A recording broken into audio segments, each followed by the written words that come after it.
O hingagaw na da, booster shot bilang requirement sa pagsulod sa mga establishmento suportado sang tagpamuno sa Bacolod City Health Office. Yaring balita ang aton gintutuka.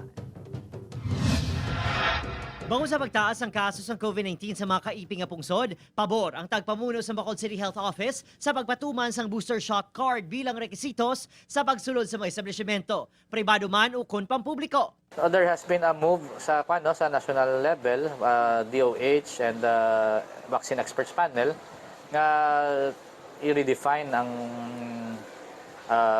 fully vaccinated nga term. So dapat muna to include a booster shot. Iniman kuno ang pamaagi agud mapaubos ang stocks ng bakuna nga nagaka-delay ang distribution, kag utilization bangod masami kung fully vaccinated na wala na sang gana nga magpa-booster pa ang natublukan. Makita ta sa palibot outside of the Philippines, sa Southeast Asia, there have been surges sa COVID cases.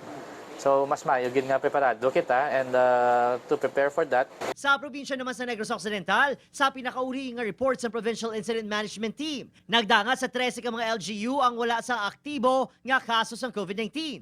Apang, kung mas nagadamong LGU nga zero active cases, mas nagadamo pagid ang supply sa bakuna para sa probinsya. Sang tinalikdan nga daw, may 125,000 ka doses ng Pfizer Pedia vaccines ang nag-abot gikan sa DOH. Bangod sini, may masobra 161,000 doses ang bakuna ang makabig on standby. May 200,000 pa ka doses ng bakuna nga natala na ma-expire sin nga bulan kung hindi magamit. Sa Bagos City, ako nakilala ang ini nga manoglibot sang utan. Siya paglibot, wala untat sini nga ginakampanya sa mga suki nga magpabakuna kag magpa-booster pa. May ara pa ganin isang kanta samtang nagarampa. Boom tarat-tarat, boom tarat-tarat, sa COVID-19 maghalong ta. Kabudlay galikon pigado ta. Panumdumon mo sakit sa ulo. Wala kita trabaho.